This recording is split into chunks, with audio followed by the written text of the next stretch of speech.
নমস্কার। আমি নিমাই ঠাকুর। আজকের বিষয়টা হচ্ছে তৃতীয় ব্যক্তিকে চিরজীবনের জন্য বিচ্ছেদ করুন।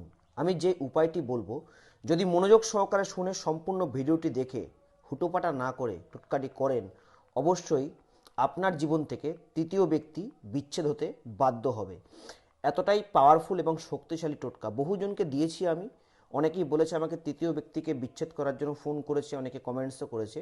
বিচ্ছেদ করার টোটকা দিন তৃতীয় ব্যক্তির মধ্যে। ধরুন কারা করবেন?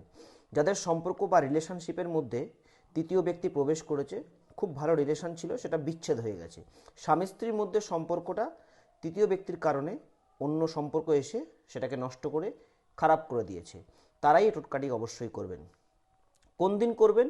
ন্যাড়া পোড়ার দিন, 13 তারিখ ন্যাড়া পোড়ার দিন এই টোটকাটি করবেন। কি করতে হবে? টোটকাটি করার জন্য আপনাকে নিয়ে আসতে হবে এইরকম একটি লেবু, পাতি লেবু। দেখুন সুন্দর করে একটু দেখে নিন। পাতি লেবু নেবেন, গোলমরিচ নেবেন এবং লবঙ্গ নেবেন, আর নেবেন হচ্ছে একটি ভোজপত্র। অনেকে এটাকে ভোজপত্র বলে, ভোজপত্র বলে, অনেকে ভোজ্যপত্র বলে। তো যে যে নামে জানে, দশকর্মা দোকানে সবাই পেয়ে যাবে। ভোজপত্র নিয়ে আসবেন। এবার লেবুটিকে দেখুন আমি যেভাবে করেছি, মাঝখান থেকে এভাবে আপনাকে করে নিতে হবে। করে নেওয়ার পর ভোজপত্রের ওপরে ধরুন তৃতীয় ব্যক্তির বিচ্ছেদ করবেন। ধরুন কাজটি নিমাই করছে, তাহলে নিমাই যাকে ভালোবাসে তার নাম লিখবে, আর যার সঙ্গে বিচ্ছেদ করবে তার নামটা লিখবে। এখানে লিখবে প্রথমে যাকে ভালোবাসে তার নাম, বা স্বামী হলে স্ত্রীর নাম লিখবে, স্ত্রী হলে স্বামীর নাম লিখবে। তারপরে লিখবে, মাইনাস চিহ্ন দেবে, প্লাস নয়, কারণ এটা সম্পর্ক বিচ্ছেদ হচ্ছে, মাইনাস করা হচ্ছে। সম্পর্ক বিচ্ছেদ হলে মাইনাস হবে।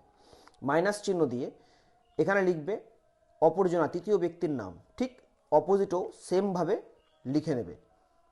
নেওয়ার পর এটিকে ভাঁজ করে ফেলবে পুরোটা, যতটা ছোট ভাঁজ হয় আর কি, ততটা ছোট করে ভাঁজ করে এটিকে এই যে দেখতে পাচ্ছেন এইখানে আপনাকে ঢুকিয়ে দিতে হবে। ঠিক এইভাবে ঢুকিয়ে দিতে হবে। তারপর একটি লবঙ্গ আপনি এরকমভাবে রেখে দিন, এবং ফুলযুক্ত লবঙ্গ, গোলমরিচ একটি এরকমভাবে আপনি দিয়ে দিন। দিয়ে দেওয়ার পর আপনি এটিকে যখন ন্যাড়া পোড়া আগুন জ্বলে, অনেকের হয়তো জ্বলে, অনেকের জানা নেই ন্যাড়া পোড়ার আগুন কখন জ্বলে। যাদের জ্বলে তারা ন্যাড়া পোড়ার আগুনে এটিকে একবার সেঁকে নিয়ে আসবেন। আর যাদের জ্বলে না তারা বাড়িতে বেলকাঠ অথবা পাটকুটে দিয়ে আগুন জ্বালিয়ে একটু সেঁকে নেবেন। 13 তারিখে ন্যাড়া পোড়ার দিন, মানে দোল পূর্ণিমার আগের দিন। নেওয়ার পর আপনারা এটিকে কি করতে হবে? সম্পর্ক তিত করতে হবে, বিচ্ছেদ করবেন। দুই ব্যক্তির মধ্যে বিচ্ছেদ করাতে হবে। তাহলে পরে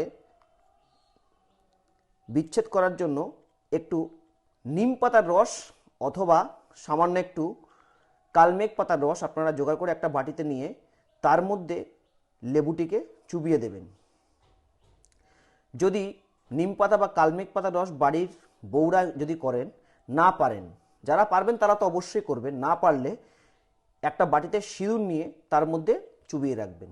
ব্যাস, এটুকু করে আপনি আপনার ঘরে রেখে দিন। 7 দিন রেখে দেওয়ার পরে 8 দিনের দিন এটিকে কোনো দূরে গিয়ে ফেলে দিয়ে আসবেন।